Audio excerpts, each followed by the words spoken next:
Hello and welcome back to Mirror Interpretation. Todorova will continuing to read from this book, Keep Calm and Cut Him Off by Bruce Bryans. We're reading chapter 12. Cutting yourself off from a man who rejects you will ensure that you will never become his stepping stone woman. If you find yourself highly susceptible to a man's need for your support, even after he has ended the relationship, then chasing all contact with him is particularly good strategy if you want to reclaim your power. The reality is commuting your time, resources, and so on to a man who has already made it clear that he wouldn't give you what you want is sure fair way to become the kind of woman he can always rely on without ever having to reciprocate. This is one of the worst kind of dead-end relationship imaginable, where a woman has unknowingly made herself into a man stepping stone woman instead of being his mountain. As I discuss in my book, Never Chase a Man Again, a stepping stone woman is the woman many guys use as a means to an end, and in most cases, she's the woman that helps the man reach the top of his game, so to speak. She's the kind of woman who blindly supports sticks by and supports her man to her better end being where the guy in question eventually leaves her for his mountain woman. The mountain woman is the woman that re- represents what a man feels like he deserves in life when he arrives at the top of his game. She represents the pinnacle of what his ideal woman is, and he is more than willing to tackle the challenges that come with trying to attract and marry her. Once he's find himself or achieved a noticeable amount of success or status in life, every man who wants to someday get married is going to want to end up with a mountain woman. Even after the man has ended the relationship, some women have the unfortunate habit of hanging into them, offering their love and support while only getting emotional breadcrumbs in return. A few texts here, a surprise visit there, and in a few isolated and unplanned moments of tenderness. And soon the breakup has transformed into pseudo relationship where he's getting his needs met but you aren't. Resist the temptation to act like a supportive girlfriend or wife to a man who hasn't committed to you. Fortunately, putting some distance between you and your ex will allow you to accurately reassess the relationship without the risk of being distracted by his emotional breadcrumbs. Your decisions to chase all contact with him as you ignore his appeals and requests will make it clear to him that you aren't interested in supporting a man who isn't your own and that you would rather be alone than be any man's stepping stone woman. You don't want to end up as one of those women who remain by a man's side through thick and thin, only to realize much, much later that he actually had no intention of giving you the kind of relationship you really wanted. It's nothing short of gamble if you continue to give a man the best years of your life with the hope that he may someday finally choose you for commitment. Do not wait it out with a man who has already made it clear that he is unsure about his future with you or who is unwilling to give you the kind of commitment you truly desire. Show him where you stand and what you stand for by ignoring him and getting on with your life. I just like how this book focuses on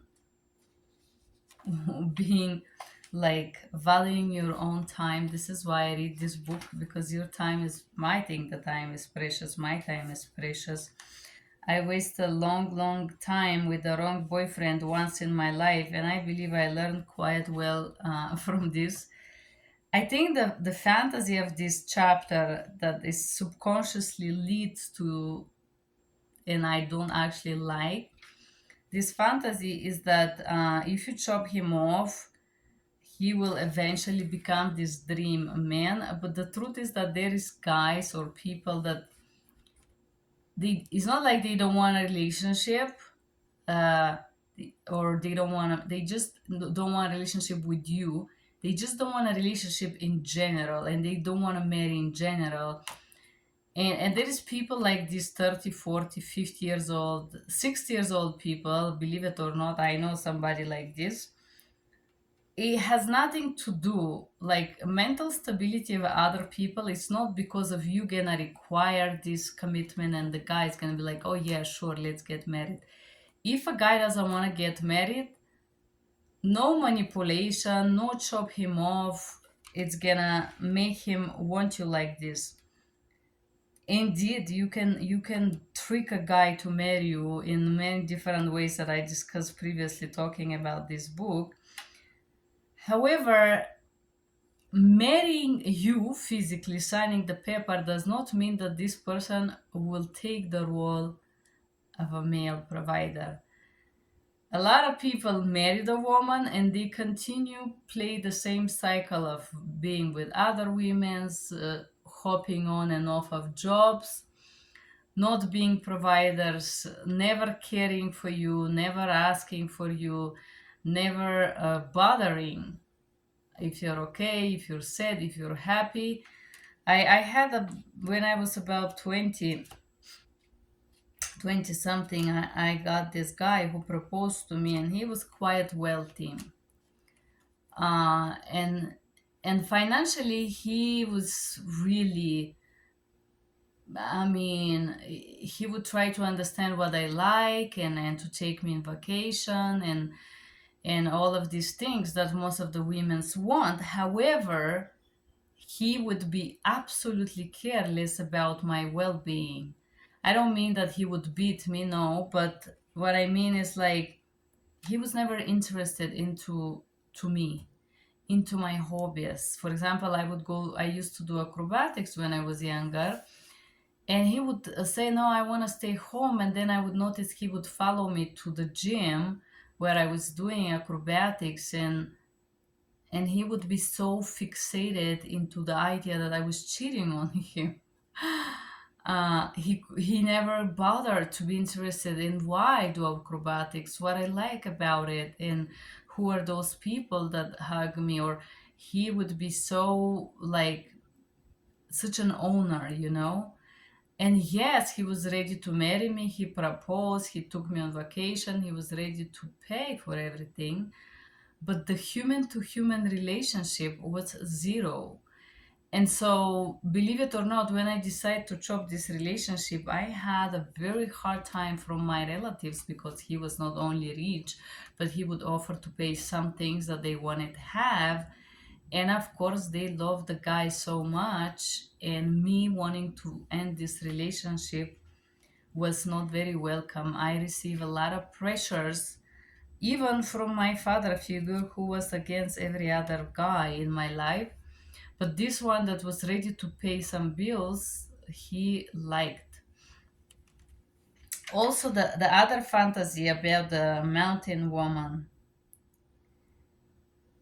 If you have this low value, low quality, lack of self respect male who wants to use you to get to the next level and then disgracefully drop you, you think this male will suddenly become male who is able to value, to appreciate, to love, to give? No. This is a little fantasy here talking about the mountain woman, that the male, yes, males can achieve financial success. Males can get a higher social status, but this way of treating a woman as an instrument to use, to climb on, and to get to the next level is not gonna change. The mindset of a person who takes advantage of a female is not gonna change just because he is in a higher status and earn more money. It's gonna be exactly the same. He will look for the next woman who can help him to go up and up, and he will be able to discharge this woman for the next one who is higher in status eventually.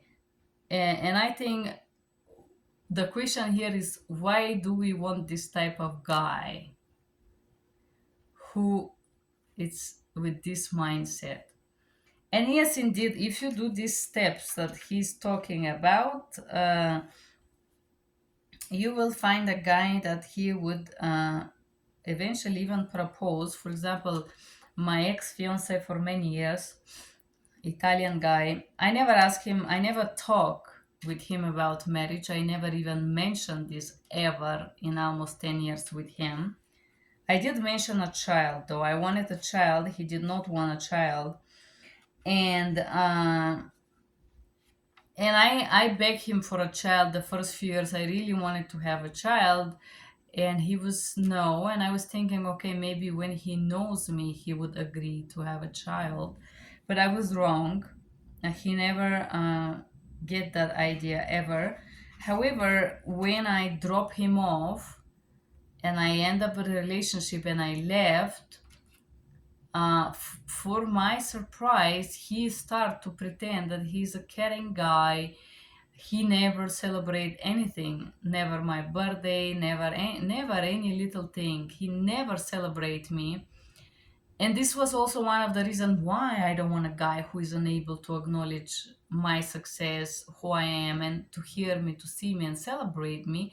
Now suddenly he is showing off with the flowers and gift, and he wants to get me back and also propose. What I'm trying to say is this is very beautiful, and it's a beautiful book, but it's also a little bit fantascientic. If you follow this step, you can get the wrong guy marrying you indeed. If you chop a guy and hurt his ego, 99% of unhealthy guys who drop you and have this circle on and on and on and off will come back. And some of them also may propose to you, believe it or not. But is this person actually proposing because they really care to provide, to listen? Because a relationship is a lot of work. It's not just we are in love and we're getting married. It's everyday work.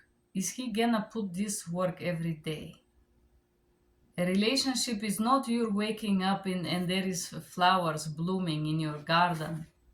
You plant the flowers years in advance until they grow, you trim them, you water them, and so on. The same is in relationship. You don't wake up in a relationship blooming. Just because a guy has a money and status doesn't mean that he's healthy. It doesn't mean that he's caring, that he's emotionally available. A lot of guys are very infantile emotionally. You cannot talk and connect with them emotionally simply because they are unable to acknowledge their own emotions and feelings. There are very few guys out there that are able to acknowledge not only their feelings, but how their errors make them feel, how their lack of certain status or clothes or expectations or social pressure or family pressure. A lot of people will pretend that they are happy and hide this instead of face it and become stronger, you know. So there is a little fantasy here, but indeed, being available in stepping stone is not fun. And this guy says very interesting thing about this situation. I hope you enjoy this little reading with me. You can write me your comments below this video. Although I don't know why you guys just watching it and You don't say anything. Are you too embarrassed to say that you want to chop someone off? It's okay. I hope you write me your comments below. Have a good day. Bye bye.